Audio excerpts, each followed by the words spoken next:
There are leaked documents covered by Kit Clarenberg. We might have him on the show soon, about a British military cell, basically a secret op inside Ukraine to keep Ukraine fighting. And this is a pretty bombshell leak. Emails and internal documents reviewed by the Grey Zone reveal details of a cabal of British military and intelligence veterans which plotted to escalate and prolong the Ukraine proxy war at all costs. Convened under the direction of British Ministry of Defense in the immediate aftermath of Russia's invasion of Ukraine 2022, the cell referred to itself as Project Alchemy.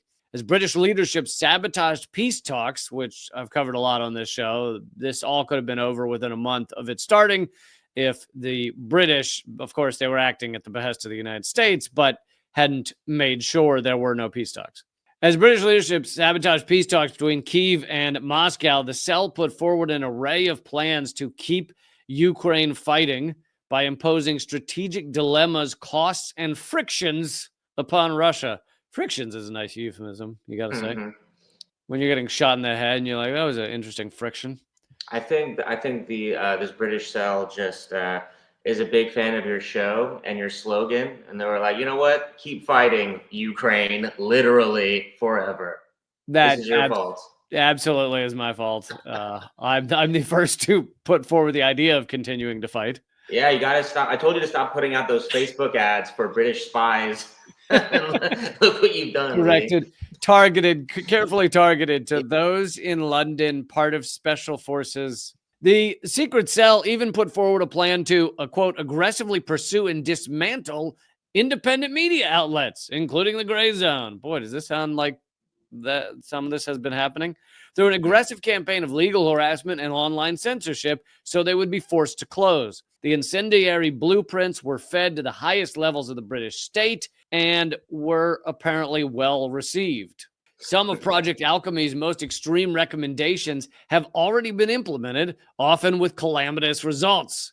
These include the cell's proposal to strike Crimea's Kerch Bridge. You remember when that happened, a year and a half or more ago, which prompted a Russian escalation that saw punishing attacks on Ukraine's electricity infrastructure. Alchemy also envisioned the construction of a secret Gladio-style army of Ukrainian partisan fighters to carry out assassination, sabotage, and terror missions behind enemy lines. Operation Gladio was a CIA and MI6 effort, also called Left Behind units, right after World War II, in which the U.S. and Britain left stockpiles of guns and munitions and things. And back then, even more so than right now, in Europe, it was not always easy to find heavy artillery. So leaving stockpiles had a very significant impact on what people were capable of doing. And, back then you couldn't buy a gun on Amazon in Europe. But dark days. Yeah. And then these Left Behind units, which were often comprised of, white supremacist neo-Nazis, those who wish the Nazis had won, they were involved in a lot of anti-communist, but also just anti-leftist actions and violence. The prime minister of Italy was murdered by a Left Behind unit. And then some believe that Sweden's leftist prime minister, Olof Palme, might have been killed by a Left Behind unit. And anyway, Britain is missing these good old times of far-right nationalist white supremacists having, quiet secret ops in countries, specifically in Ukraine this time. The British spooks who gathered around Project Alchemy reasoned that the longer the proxy war continued, the more Russian President Putin's credibility at home and abroad drops and his ability to fight NATO is degraded. Yeah, he clearly is just desperate.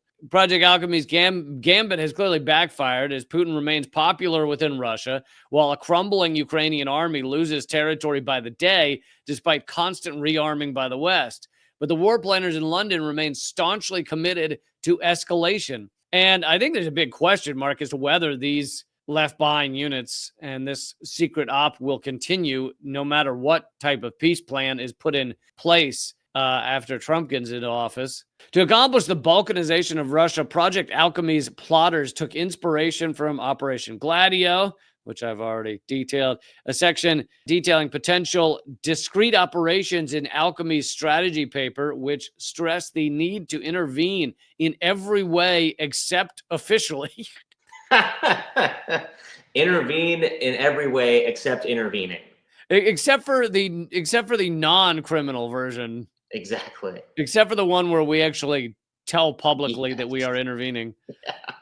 Explicitly recommended stay behind Gladio handbooks, partisan pamphlets, which would be updated for the information age. So literally they're saying in this, we want to be like Operation Gladio, which was a completely internationally illegal, disgusting, immoral arming of far-right lunatics that ultimately killed 1 or 2 prime ministers. Awesome.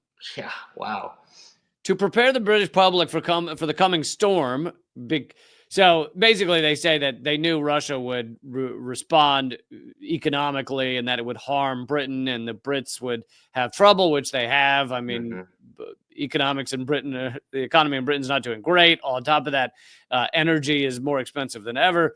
Project Alchemy's plotters proposed what they blandly described as information operations. That's called propaganda.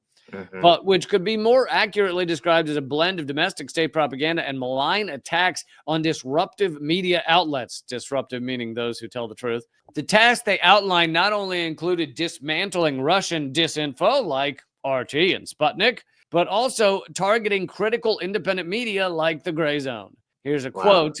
A number of actions can be undertaken against these outlets. The most obvious is legal, since the content of these media outriders is frequently in contravention of media law in the UK, US, and EU.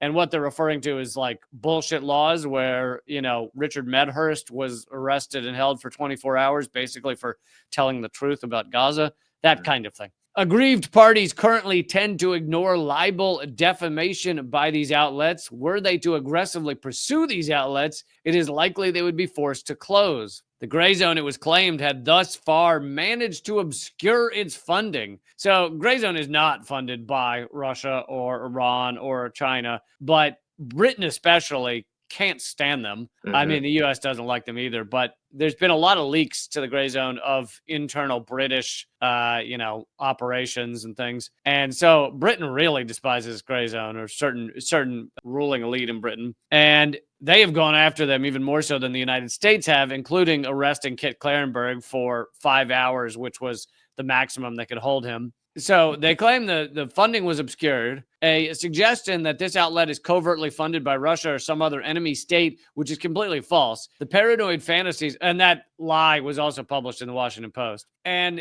they also can't imagine that outlets like Gray Zone or Mint Press or what have you are just telling the truth because they want to tell the truth. It has to be angle here. Yeah, it has to be that some evil Russian or Chinaman has made them do it. It can't possibly be that these people are just devoted to knowing your reality. Anyway, he says the paranoid fantasies of British intelligence may explain why this journalist, meaning himself, Kit Klarenberg, was quizzed on the subject by British counter-terror police when detained and interrogated at Luton International Airport in 2023. And, quizzed is a nice way of saying this. This is 5 hours of being quizzed, of being detained, not knowing if you're going to ever get out of prison again, having all your devices stolen, and being harangued and harassed. A lot of journalists get done with that, and they're like, maybe this isn't the career for me. It creates a chilling effect, which is part of the goal as well. Yeah, they have families and stuff, Yeah. So anyway, I wanted to cover this important leak that has come forward about how unhinged Britain is. It is nice to see that there really is a special relationship between Britain and the United States in terms of us both being equally unhinged and, working together. Yeah, the Brits are the OG. We're the US, we're the students who become the master, but you gotta give credit where credit is due. And of course, this is horrifying. Hopefully these left behind units, these gladios, don't continue to murder people after a so-called peace plan. But Who knows what they are capable of?